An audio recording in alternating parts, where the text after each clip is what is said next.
Bienvenidos a Creando Encuentro, el programa de la Cámara de Diputados de la provincia presidida por el doctor Perucho Casani.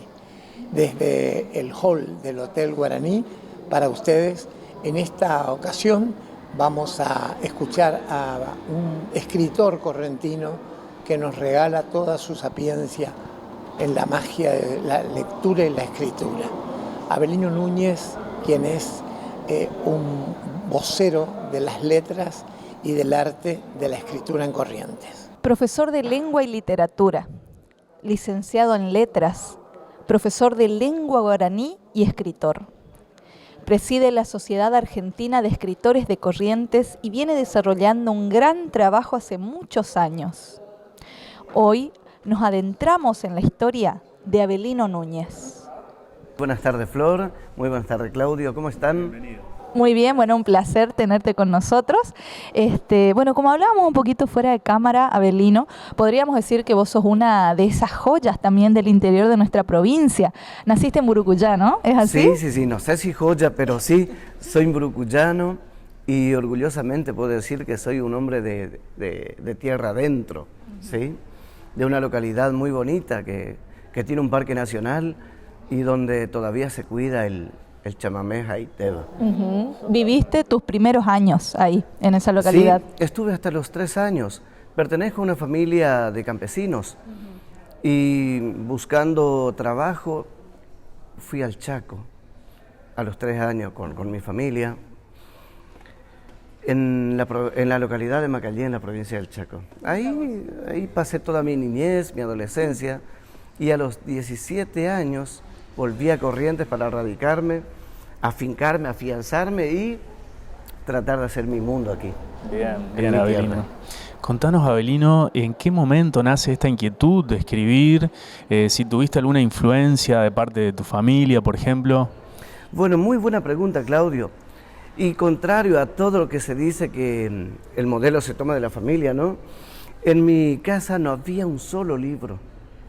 Si bien mis padres sabían leer y escribir, no teníamos ningún tipo de libro. Comienza todo cuando yo voy en escuela primaria. Comienzo a leer y un día cae en mis manos una revista de la editorial Columba, una D'Artagnan, que tenía un personaje muy famoso y fabuloso, ¿no? Nippur de Lagash. Ahí comenzó mi camino del desarrollo, de la imaginación y de querer leer mucho y escribir, ¿no es cierto? Parece una mezcla lo que digo. Les cuento, yo primero hablaba guaraní y solamente guaraní, porque en la familia donde nací era guaraní hablante. Y fui aprendiendo y fui incorporando a medida que crecía el tema del castellano. En la escuela, por ejemplo, me tenían prohibido hablar guaraní, pero con mis compañeritos muchos hablábamos guaraní. Y fui incorporando el idioma castellano hasta que, sin nada traumático, sin nada que yo pueda decir, me di cuenta que hasta aquí llegué con el guaraní a partir de acá. No, el guaraní estuvo siempre en mi vida hasta hoy, que me dedico a la enseñanza de la lengua vernácula. Entonces, llegó a mis manos esa revista y a partir de ahí comencé a pedir prestada. Llegué a mi maestro, le mostré. ¿Usted no tiene revista como esta? Sí, Avelino, tengo colecciones, me dice. ¿Te gusta? Sí, quiero leer, te voy a prestar. Y a partir de ahí me convertí en la pesadilla de mi maestro porque... Siempre le pedía. Siempre le pedía. Y bueno, cuando ya por ahí no tenía para leer, comenzaba a imaginar la continuación de los episodios, de las cosas que había leído. Y así comencé dibujando mis viñetas y mi propia historieta, ¿no? De manera muy graciosa.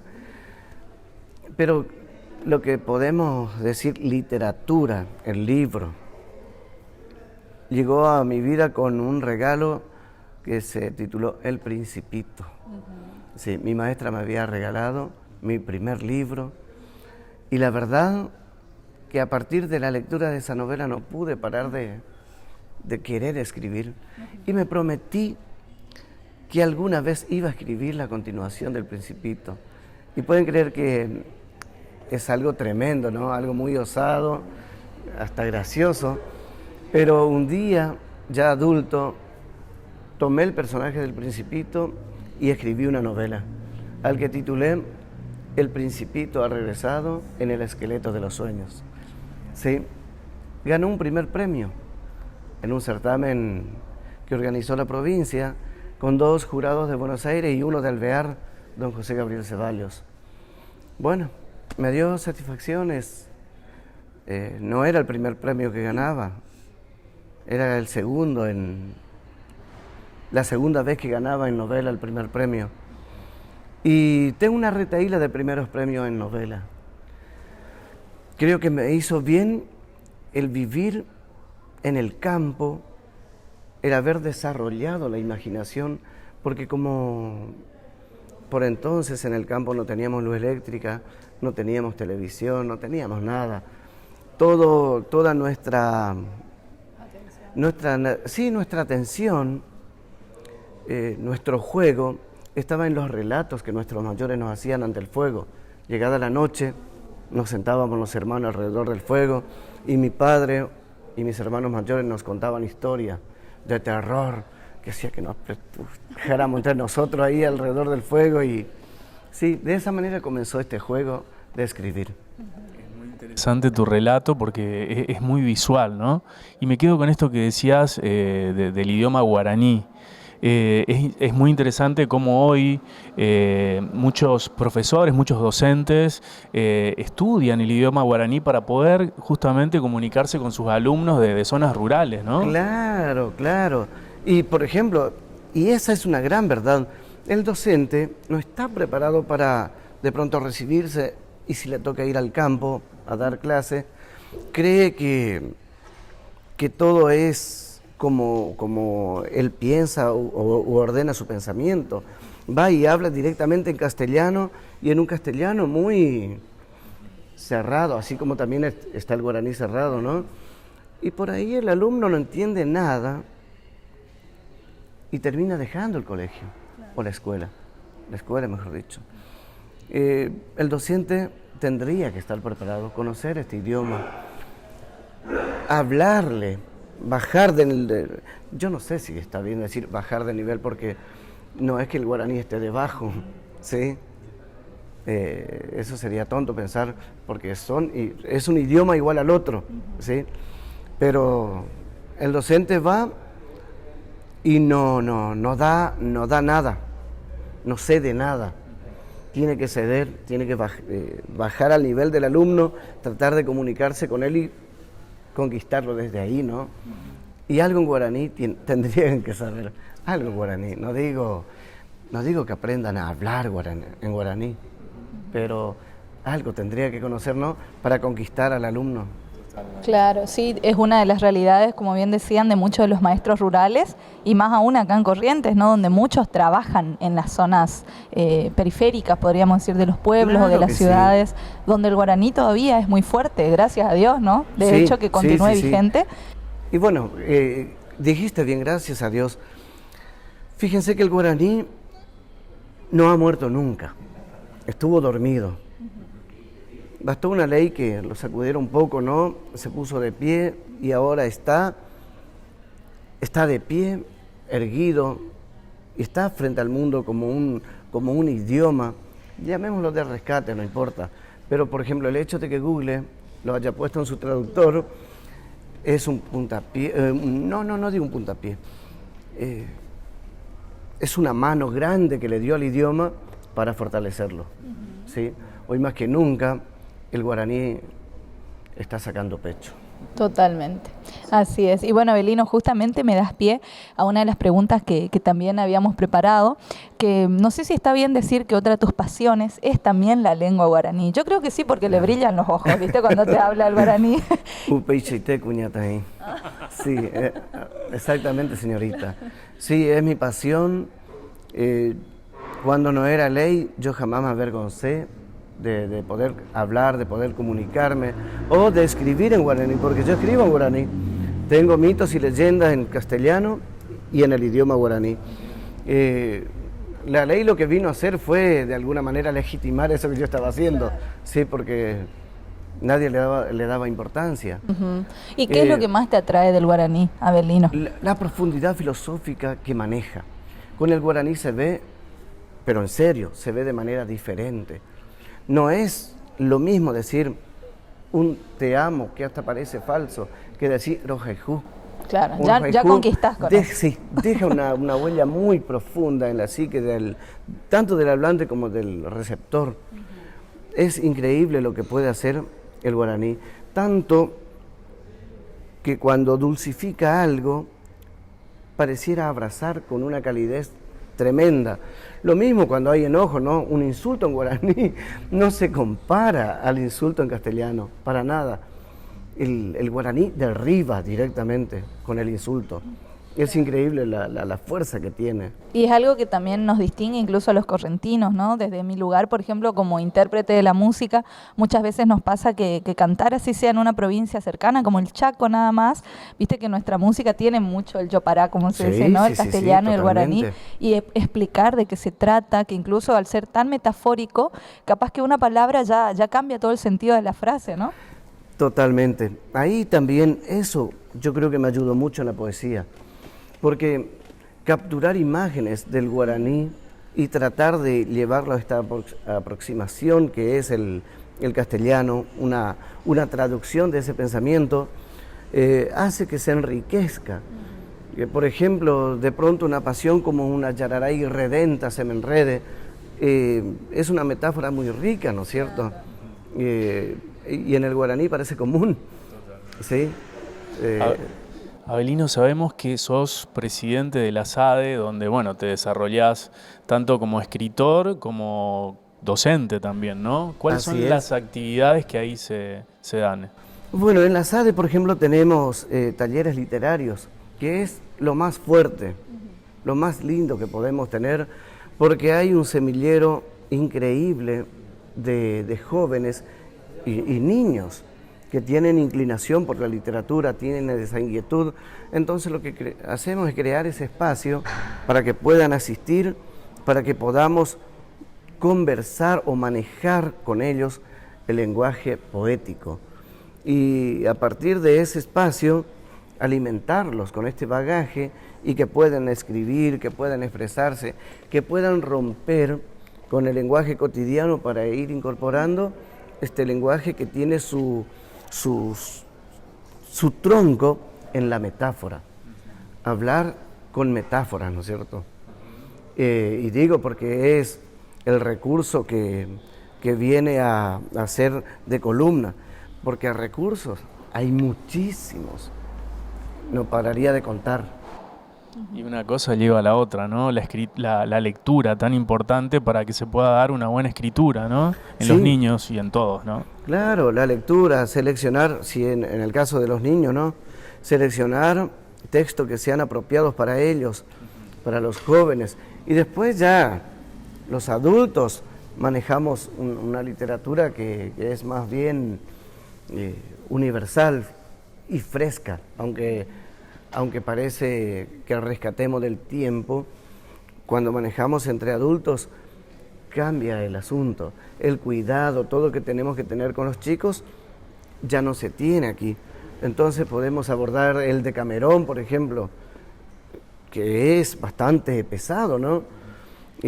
O trabajar los mitos griegos, que también, así como están los mitos griegos, que no ha pasado por un sedazo, que no se ha moldeado para niños, y no es conveniente dar, porque sí, tienen escenas muy bizarras, sí, esa relación de los dioses y los seres humanos, y sí, no es conveniente, tiene que pasar por un filtro. Para eso hay gente preparada que toma el mito, lo retrabaja y lo adapta para niños, sí.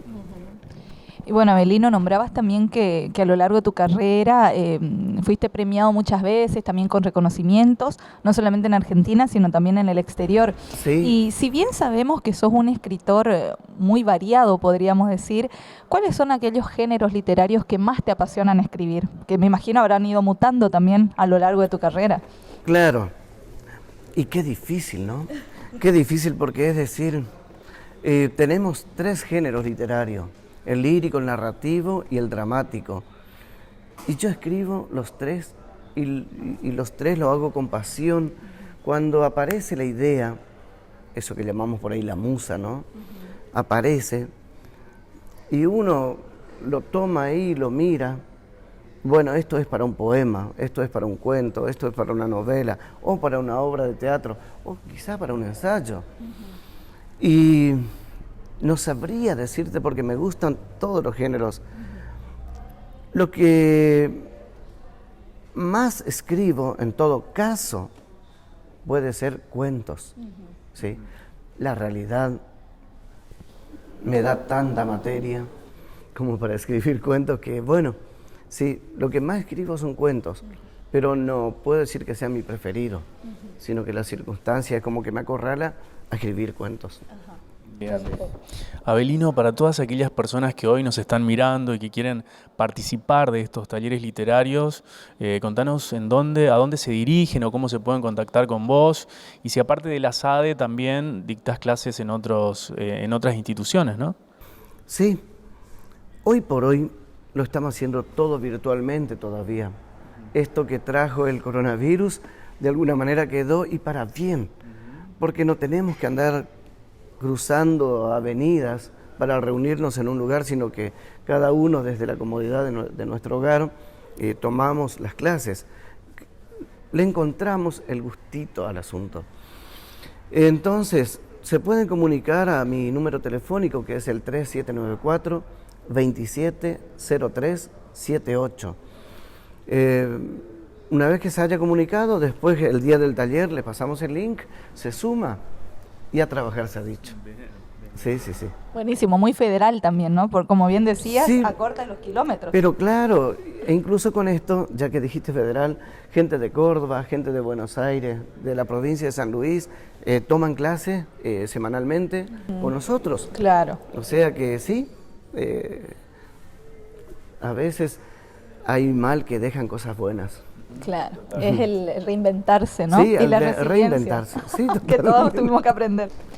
Bueno, Avelino, los que te conocemos sabemos que sos una persona muy inquieta, que siempre estás en diversas actividades, así que contanos un poquito ahora en qué estás trabajando, qué proyectos se viene algún libro, qué hay en mente. Sí, sabes, te cuento que en la Sociedad Argentina de Escritores tenemos una pequeña editorial que hemos creado ¿para qué? Para que los autores tengan un espacio donde imprimir sus obras y abaratar costos. Entonces estamos trabajando con eso y prepararnos para cualquier circunstancia que se nos plantee, ¿no es cierto? Ya sea presentar el libro, ya sea prepararnos para alguna feria, para lo que fuere, pero en eso estamos abocados con toda la potencia, del alma, del corazón y del cuerpo. Bien, muy bien. Participaste también en varias antologías literarias y también, aparte de tus obras, ¿no? Individuales, ¿no? Contanos cuál sentís que te marcó un poco más y por qué, ¿no? Bueno, el hecho de poder editar el libro individual, yo creo que esa es la mayor satisfacción que tiene un escritor. Por ahí las antologías son importantes porque en un solo libro se encuentran múltiples escritores y de diferentes lugares. Entonces sirve como una muestra de lo que se está haciendo. Pero la obra individual tiene un placer diferente. El hecho de que en una noche de presentación la estrella sea mi libro, yo pueda hablar de él y que la gente pueda adquirir. Hay también un placer muy, muy lindo, no por el hecho de que te compren y percibas el dinero, sino por el hecho de que sabes de que tu obra va a ir a parar a un hogar, que van a leer, que va a estar en una biblioteca, el hecho de que el libro va a existir en otros. ese es el mayor placer que nos da el hecho de publicar de manera individual y lograr que la gente sea atraída por esa obra y que puedan adquirir. Sí, eso sería. Claro, un pedacito tuyo que va quedando en los otros, ¿no? Ese por ahí es. Claro, claro. Esta tonta idea de sobrevivir o de pervivir en la obra. Sí. Es algo tonto, pero es algo que se maneja. Porque el escritor sabe perfectamente que es finito, que en algún momento desaparece.